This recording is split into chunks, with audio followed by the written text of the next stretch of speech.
தென்காசியும் குற்றால சாரலும் இணைந்த அப்படிதானே இருக்கும். நல்ல ஒரு பலத்த கரகோஷங்கள் கொடுத்துடலாமா ஐயாவுக்கு?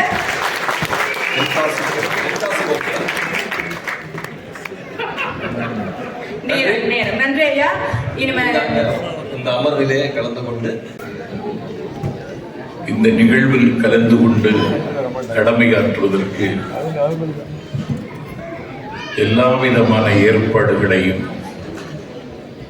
தத்தோவின் உத்தரவின் பேரில் செய்து என்னை உங்கள் வாசலுக்கு வரவழைத்திருக்கின்ற தென்காசி தமிழன் கபீர் அவர்களே, அரங்கம் நிறைய அமர்ந்திருக்கின்ற தமிழ் ஆர்வலர்களே, எளியவன் எனக்கு முன்னால் பேசியிருக்கின்ற வீர அமைப்பாளர், நான் தாமதமாக சந்தித்த நண்பர் பார்த்திபன் அவர்களே,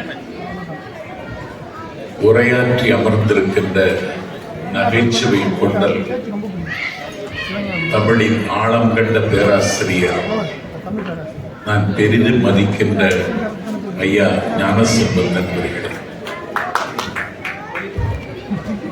எளியவன் எனக்கு பிறகு திசைகளின் திசைகளை பீத்து எறிகிற ரத்த சந்தத்தில் ஒரு இசை நிகழ்ச்சியை நிகழ்த்த காத்திருக்கின்ற ஜேம்ஸ் வசந்தன் அவர்களே, ஜனநாயகத்திற்கு ஒப்பாகவும் சர்க்கரையாகவும் இருக்கின்ற ஏடுகளின் ஊடகங்களின் நிறுவர்களே வணக்கம். சொர்க்கத்தில் மிதக்கும் துபாயில் திருக்குறளுக்கு ஒரு தங்க நாற்காலி போடுகிற நிகழ்ச்சியில் எளியவன் நானும் கலந்து கொண்டு கடமையாற்ற தந்த வாய்ப்பிற்கு தத்தோ மணிகண்டனுக்கு நன்றி சொல்ல நான் கற்ற தமிழில் வார்த்தைகள் கிடைக்கவில்லை. நேரம் ஆக ஆக முத்து தமிழின் நிகழ்ச்சியை தொகுத்து விளங்குகிற தம்பி ஈரோடு ரமேஷும் சாராவும் என்னுடைய நேரத்தை குறைத்துக் கொண்டே வருகிறார்கள். முதலில் பேசியிருக்கலாமோ என்று எண்ணுகிற அளவிற்கு நெருக்கடிகளை சந்தித்த எனக்கு நெருக்கடி தருகிறார்கள். நான் இப்பொழுது சந்தை முடிந்த பிறகு சரக்கு விற்க வந்த ஒரு வியாபாரியை போல, பந்தி முடிந்த பிறகு பசித்து வந்த ஒரு விருந்தாளியை போல, நோயாளி மடிந்த பிறகு மருந்து வாங்கி வந்த ஒரு உறவுக்காரனை போல, தேரோட்டம் முடிந்த பிறகு திருவிழா காண வந்த ஒரு பக்தனை போல நாஞ்சில் சம்பத் துபாயில் நிற்கிறேன். 20 நிமிடம் தான் பேச வேண்டும் என்று எனக்கு கட்டளை இடுகிற அளவிற்கு என் நிலைமை இன்றைக்கு மோசமாகி இருக்கிறது. ஆனாலும் சொல்லி தீர வேண்டிய செய்திகளை சொல்லி தீர வேண்டிய காலகட்டத்தில் நாம் இருக்கிறோம். திருக்குறள் உலகத்தில் எத்தனை நூதி நூல்கள் இருந்தாலும் திருக்குறளுக்கு ஈடாக இன்னி ஒரு நூல் இல்லை. எல்லிஸ் பற்றி பார்த்திபன் சொன்னார். சூரியனை அஸ்தமிக்காத பிரிட்டிஷ் சாம்ராஜ்யத்திலிருந்து விவிலியத்தை பரப்புவதற்கு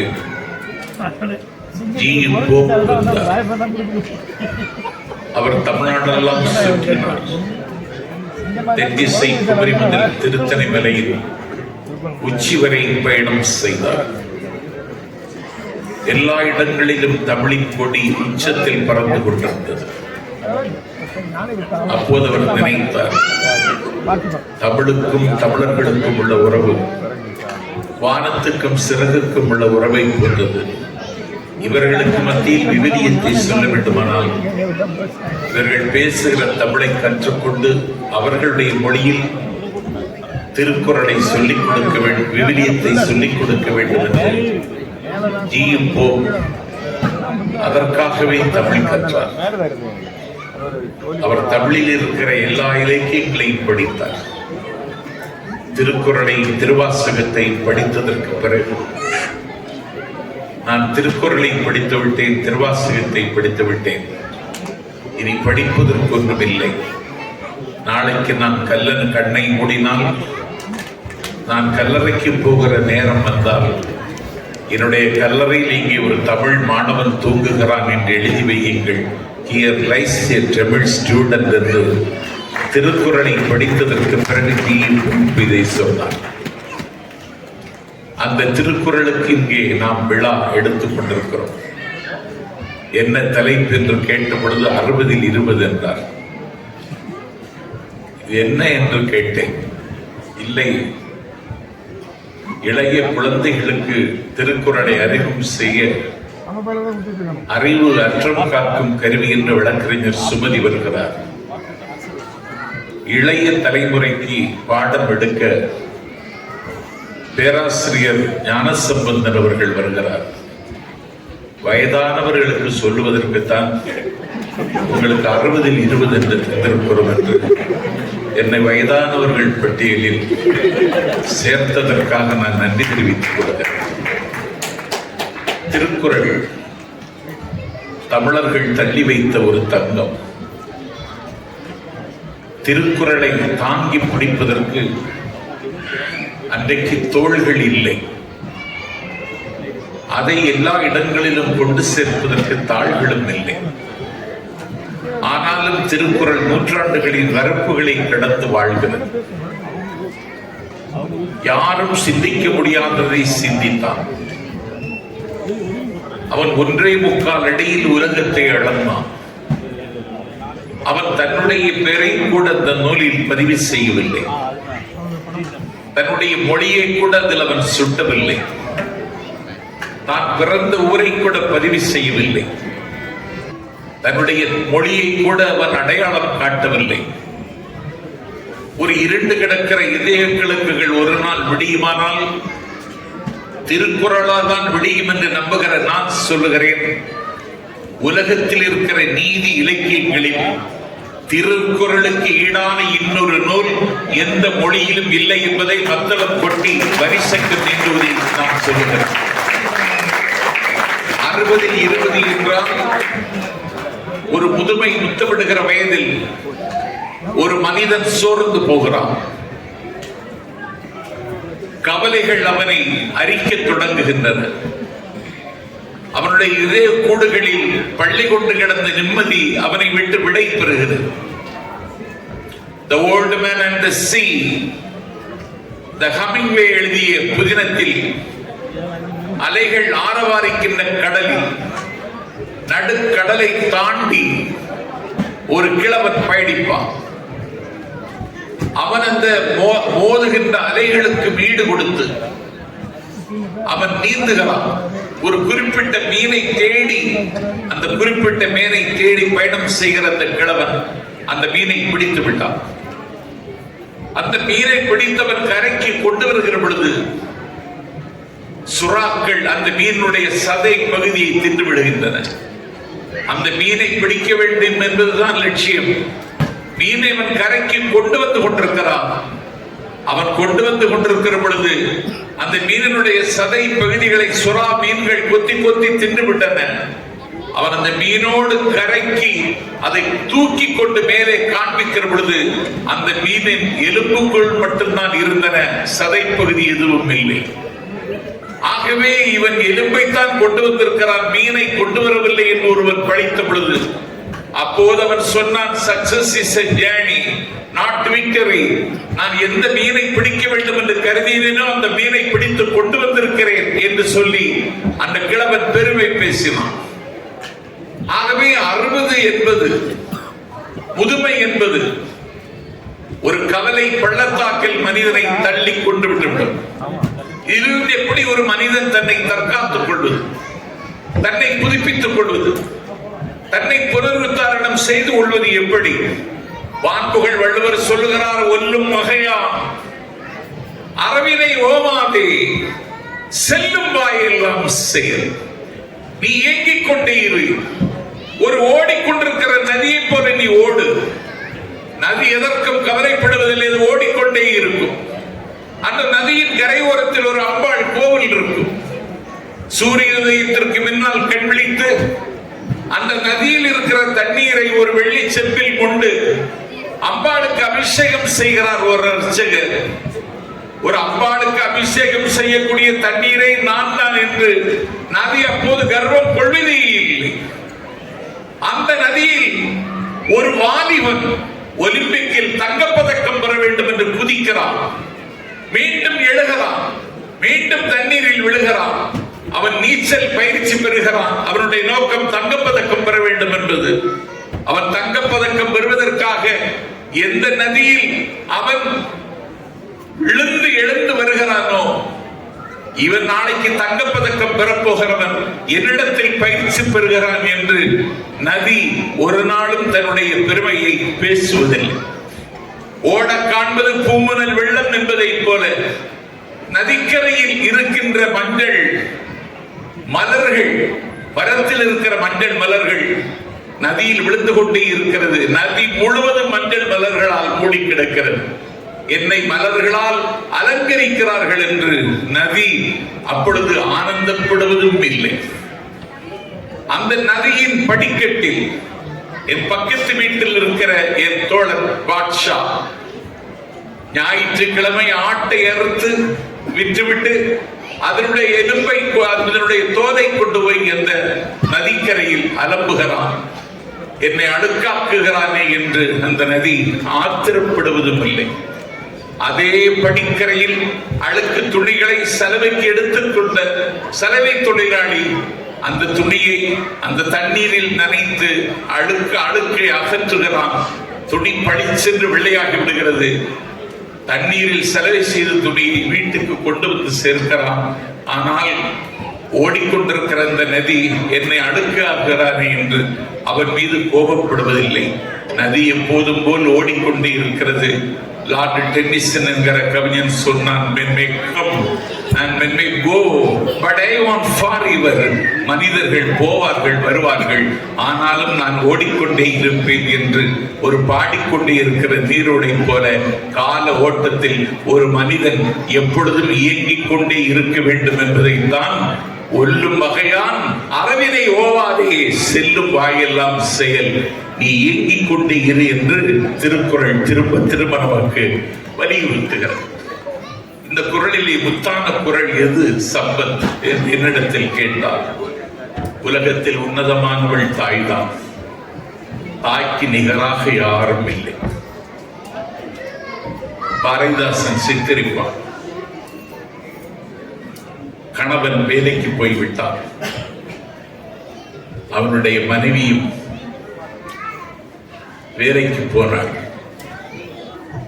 வீட்டில் தொட்டிலில் குழந்தையை படுக்க போட்டுவிட்டு அவள் களை பறிக்க சென்றாள்.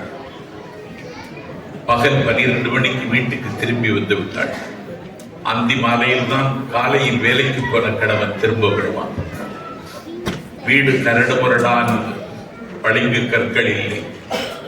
மேடும் பள்ளமுமாக இருக்கிற தரை, ஓலையால் வேயப்பட்ட கூரை. குழந்தையை பால் கொடுத்து தூங்க வைத்திருந்தாள். அவளும் களைப்பில் படுத்து விட்டாள். குழந்தை பள்ளத்தில் கிடக்கிறது, தாய் மேட்டில் கிடக்கிறாள். அதுதான் அந்த வீட்டினுடைய அமைப்பு. அந்தி சாகிற வேளையில் உழைத்து களைத்த நிலையில் தன்னுடைய மணாளன் வருகிறான். அவன் வீட்டுக்குள் வந்தால் குழந்தை பள்ளத்தில் கிடக்கிறது, அவன் மேட்டில் கிடக்கிறான். அவள் களைப்பில் தூங்குகிறாள் என்பது அவனுக்கு புரிகிறது. அவளை துயிலெழுப்பதற்கு அவனுக்கு மனமில்லை. ஒரு பூவை பறித்து தன்னுடைய காதல் மனைவியின் மீது எறிந்தாள்.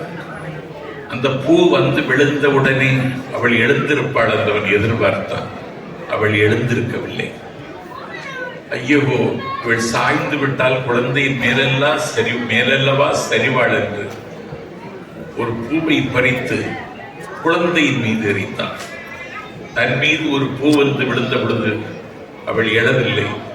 தன் குழந்தையின் மீது பூ வந்து விழுந்தவுடனே அவள் துள்ளி எழுந்து விட்டாள். தன் மீது ஒரு பூ விழுந்த பொழுது எழுந்திருக்காமல் தன் பிள்ளையின் மீது பூ வந்து விழுந்தவுடனே துள்ளி எழுந்தாள். என்னவென்று கேட்டாள். நீ தூக்கத்தில் அயர்ந்து சரிந்தால் குழந்தையின் மேலில் வந்து நீ விழுவாய். அதனால் உன்னை துயிலெழுப்ப நீ எழவில்லை. குழந்தையின் மீது ஒரு பூவை எடுத்து போட்டு நீ எழுந்து விட்டாய், இதுதான் தாயின் நண்பென்று அவன் நெகிழ்ந்தான். அந்த தாய்க்கு ஈடான உலகத்தில் எதுவுமே இல்லை. ஆனால் அந்த தாய் இருக்கிறாளே, அவள் பசித்து கிடக்கிறாள். அவளுக்கு காலை உணவும் கிடைக்கவில்லை, பகல் உணவும் கிடைக்கவில்லை. பட்டினி அவளை தின்னுகிறது, கவலை அவளை கவ்வுகிறது. பசியால் துடிக்கிறாள் தாய். பக்கத்து வீட்டில் கூலிக்கு கொலை செய்கிற ஒரு கொலைகாரன் இருக்கிறான்.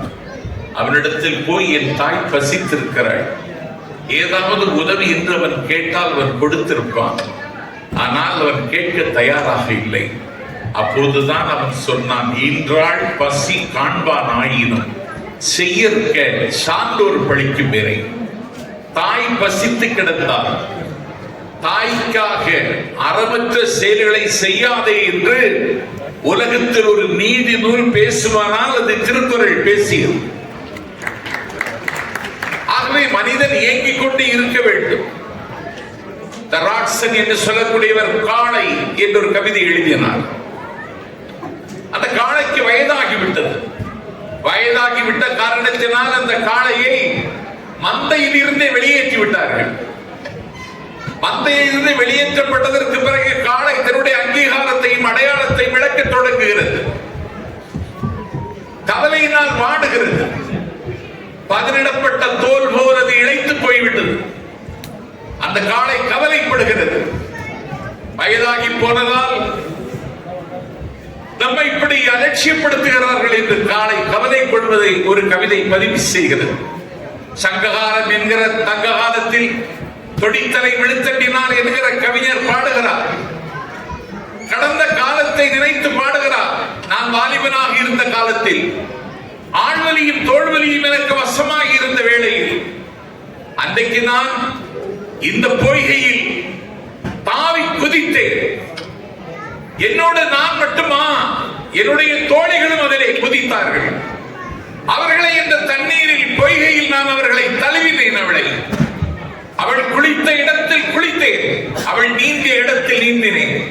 அந்த பொய்கையில் அவள் தடம் பதித்த இடத்தில் என் கால் தடத்தை பதித்தேன். அந்த பொய்கையின் மீது இக்கரைக்கும் அக்கறைக்கும் இடையே ஒரு மருத மரம் நீண்டு தாழ நிற்கிறது. அந்த மருத மரத்தின் மீது ஏறி நான் குதித்தேன். என்னோடு சில தோழிகளும் குதித்தார்கள். எனக்கு இனிமேல் அந்த காலம் திரும்ப வருமா? மூப்பு என்னை முத்தமிடுகிறது. என்னுடைய காலை பருவ நாட்களை நான் அசை போட்டு பார்க்கிறேன். நான் இப்பொழுது இருமுகிறேன். நான் தத்தித்து நடக்கிறேன். தொந்தி என்னிடத்தில் பத்தி வைக்கிறது. நான் களைத்து போய்விட்டேன். அந்த வசந்த காலத்தில் இந்த வாலிப வயதில் 20 வயதில் நான் விளையாடிய நாட்களை எண்ணி எண்ணி பார்க்கிறேன், ஏங்குகிறேன் என்று தொடித்தலை விழுத்தண்டினார். புறநானூற்றில் ஒரு கவிதையை பதிவு செய்கிறார். ஆகவே வயதாகிவிட்டது, 60 நெருங்கிவிட்டது என்றால் வாலிப பருவத்தில் ஆடிய ஆட்டங்கள், பாடிய பாட்டுகள், விளையாடிய திருவிளையாட்டுகள், வசந்த கால நினைவுகளை அசை போடுங்கள். அதற்காக வாழ்க்கை முடிந்து விட்டது என்று கருதாதீர்கள். வாழ்க்கை இன்னும் இருக்கிறது. பெடல் காஸ்ட்ரோ 70 வயதிற்கு பிறகுதான் உலகத்தின் சர்க்கரை கிண்ணம் என்கிற கீவா அந்த புரட்சிக்கு தலைமை தாங்கி சேகுவாராவினுடைய துணையோடு கீவாவின் அதிபராக முடிசூட்டப்பட்டார். கடந்த காலத்தில் அரை உலகம் என்று பேசப்படுகிற அமெரிக்க திருவிடத்தில் வயதாக்கி போனதற்கு பிறகுதான் ஃபைடர் அமெரிக்காவின் அதிபராக முடிசூட்டிக் கொண்டார். நான் ஓடிக்கொண்டே இருக்கிறேன், எங்கே இருக்கிறது என் சிகரம்? நான் தேடிக்கொண்டே இருக்கிறேன், எங்கே இருக்கிறது என் புதையல்? நான் பெரும் கடலில் நீந்திக் கொண்டே இருக்கிறேன், எங்கே இருக்கிறது என் அமைதிக்கான தீவு? என்று முயற்சிக்கு முத்தம் தருகின்ற கவிதையை நாடாளுமன்றத்தில் அரங்கேற்றிய ஒரு படகோட்டியின் மகனாக பிறந்த ஏபிஜே அப்துல் கலாம் 60ற்கு பிறகுதான் இந்திய துணைக்கண்டத்தினுடைய ஜனாதிபதி என்கிற அதிகாரத்திற்கு வந்தார். 28 ஆண்டுகள் இருண்ட சிறையில் இருந்தார். அவருடைய பேர் நெல்சன் மண்டேலா.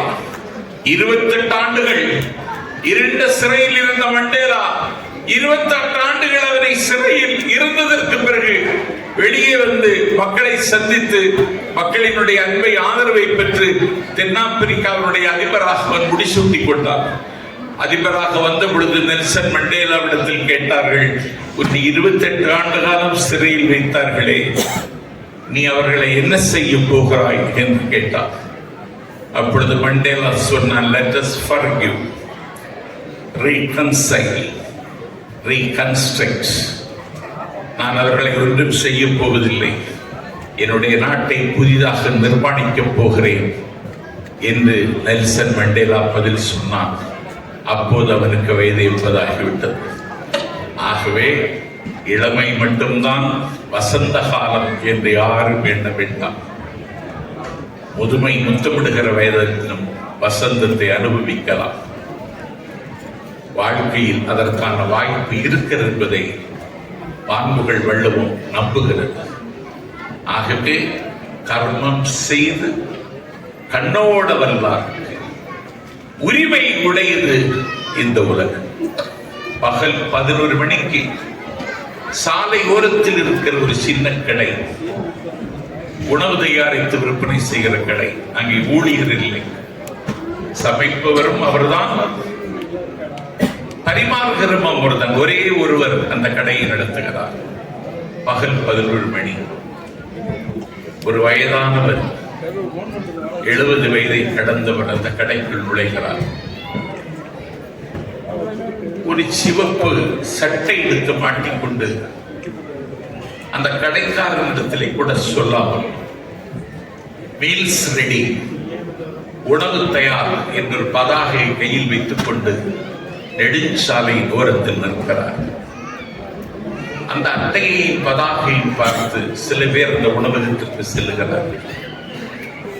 இவர் நெடுஞ்சாலை வாசலிலேயே நிற்கிறார்.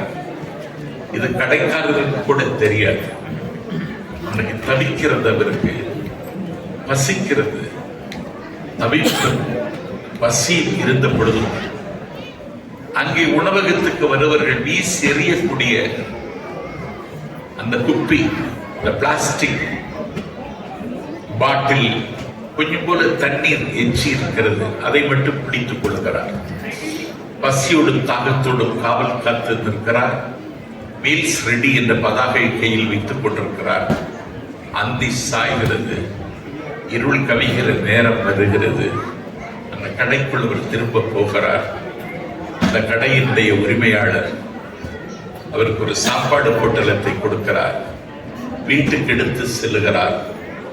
தன்னுடைய காதல் மனைவி, வயதாகி போனவள், கொக்கில் தலை போல நிறைந்த கூந்தல், குழி விழுந்த கன்னம், நரம்பு எழுந்து உலறிய நரம்பா மென்ட்ரோல் என்று சங்கிலிக்கு பதிவு செய்ய அப்படி ஒரு வயதான தோட்டத்தில் இருக்கிறவருடைய மனைவி. இருவருமாக அந்த பொட்டலத்தை அவிழ்த்து சாப்பிடுகிறார்கள். ஒரு பூனை அருகில் வந்து மியாவ் என்று கத்துகிறது. அந்த பூனைக்கும் அந்த சோறை எடுத்து போடுகிறார்கள். அவர்கள் அருகில் இருந்து பூனையும் அந்த சோறை தின்னுகிறது. என் பெருமைக்குரியவர்களே, பூனை தின்னுகிறது. கணவனும் மனைவியுமாக அந்த சோறை பகிர்ந்து சாப்பிடுகிறார்கள். அந்த மகிழ்ச்சியில் அவர்கள் அன்றைக்கு இரவு நிம்மதியின் வழியில் அற்புதமாக எந்த கவலையும் இல்லாமல் தூங்குகிறார்கள். ஒரு வயதாகி போனவன் ஒரு உணவகத்தில் தானாக சென்று கடமையாற்றி கிடைத்த சொற்றை மனைவியோடு பகிர்ந்து பக்கத்தில் இருக்கிற பூனைக்கு கொடுத்து அவன் அப்பொழுதும் கர்மம் செய்கிறான், கடமையாற்றுகிறான் என்றால் இதற்கு பெயர்தான் வாழ்க்கை. அங்கே எந்த நெருக்கடியும் இல்லை. கர்மம் செய்து கண்ணோட வல்லார் அந்த சாப்பாட்டை தான் மட்டும் சாப்பிட்டிருக்கலாம் என்று கருதாமல் தன்னுடைய மனைவிக்கு பகிர்ந்து கொடுத்து, மியாவென்று சத்தம் போட்டு ஒரு பூனைக்கும் கொடுத்து, கர்மம் செய்து கண்ணோட வல்லாருக்கு உரிமை உடையது இவ்வுலகு என்றவன் கருதி கொண்டான். அவனுக்கு இந்த உலகம் உரிமை உடையது. ஆகவே மனிதனில் மூத்தவர் இளையவர் என்று யாரும் இல்லை. யாரெல்லாம் கர்மம் செய்கிறார்களோ, யாருக்கெல்லாம் கண்ணோட்டம் இருக்கிறதோ அவர்களுக்கு உரிமை உடையது உலகு என்று வள்ளுவம் அன்றைக்கே சொல்லி வைத்தது. இந்த வள்ளுவத்தை திரும்ப திரும்ப பேச வேண்டும், திசையிட்டும் கொண்டு சேர்க்க வேண்டும். அந்த மகத்தான முயற்சிக்குத்தான் தத்துவ மணிகண்டன் மூர்த்தி இங்கே ஆகரம் எழுதியிருக்கிறார். தமிழ்நாட்டில் கூட இவ்வளவு கூட்டத்தை பார்க்க முடியாது. மேடை தமிழுக்கு என் பெருமைக்குரியவர்களே, மிகப்பெரிய தேக்கமும் பின்னடைவும் தமிழ்நாட்டில் வந்திருக்கிறது. ஒரு மேடை பொழிவராக நான் கவலையோடு பார்க்கிறேன். அங்கே கூட இப்படி ஒரு கூட்டத்தை பார்க்க முடியாது. மணிகண்ட மூர்த்தி இவ்வளவு பெரிய கூட்டத்தை கூட்டி விட்டாரே, எனக்கு ஆச்சரியமாக இருக்கிறது. அங்கே கூட்டத்தை கூட்டுவதற்கு ரூபாய் கொடுக்கிறார்கள், பிரியாணி கொடுக்கிறார்கள், குப்பி கொடுக்கிறார்கள். 6 மணிக்கு கூட்டம் தொடங்கிவிட்டது, 8 மணிக்கு கூட்டம் முடிந்து விட்டது. ஆனாலும் அந்த கூட்டம் கலையாமல் இருக்கிறது. கூட்டம் முடிந்து விட்டது, வந்தவர்கள் போகாமல் இருக்கிறார்கள்.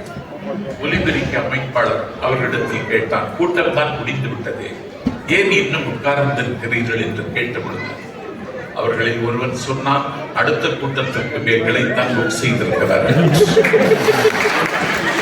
இப்படி ஒரு கூட்டம் நடத்துவதற்கு தமிழ்நாட்டில் நாங்கள் படும் பாடு சொல்லத்தான் படுமோ, எண்ணத்தான் படுமோ, எழுதத்தான் படுமோ என்றிருக்கிற நிலையில் சொர்க்கம் மிதக்கும் துபாயில், மகிழ்ச்சி நாட்டியம் செய்கிற துபாயில், அப்பப்பா உற்சாகம் பள்ளி கொண்டு கிடக்கிற துபாயில் திருக்குறளை கேட்பதற்கு இப்படி ஒரு கூட்டம் இங்கே திரண்டு வந்திருக்கிறது என்றால் அப்பப்பா,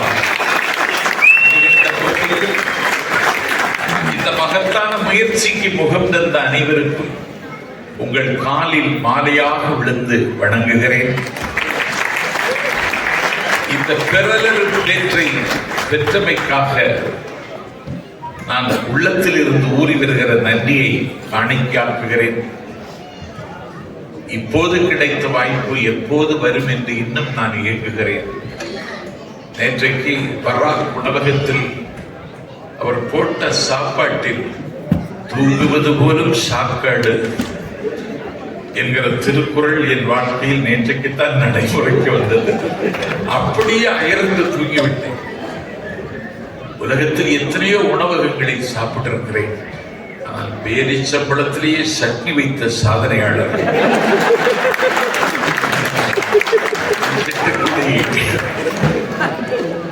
கண்ணன் தான்.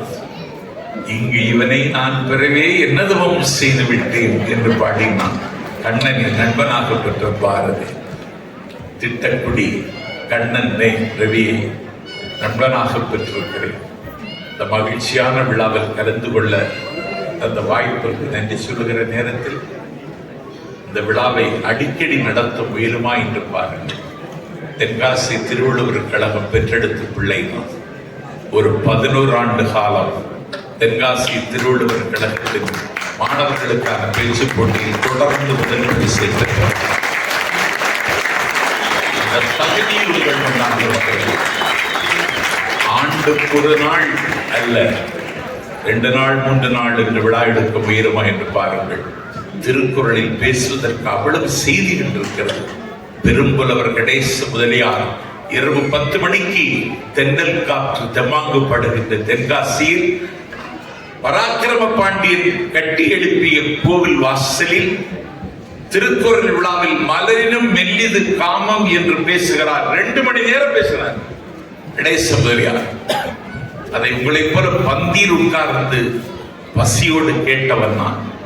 ஆகவே திருக்குறளை பேசுவதற்கு நிறைய செய்திகள் இருக்கிறது. ஆண்டுதோறும் விழா எடுக்க வேண்டும் என்று நான் டத்தோ மணிகண்ட மூர்த்தியை வணங்கி கேட்டு, எளியவன் எனக்கு பின்னால் நீங்கள் அதற்காகத்தான் காத்திருக்கிறீர்கள் என்பதை நான் அறியாதவன் அல்ல. ஜேம்ஸ் வசந்தனின் இசை நிகழ்ச்சி இங்கே நடைபெற இருக்கிறது. ஆகவே அது பெரிய கடை. நான் பெட்டி கடையை கொடுக்கிறேன். பெரிய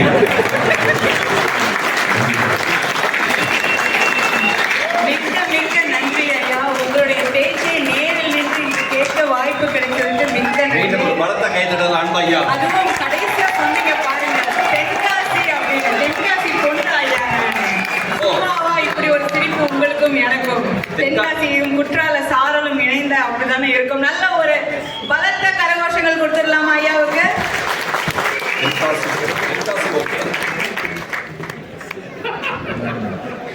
நேரம் நன்றி ஐயா.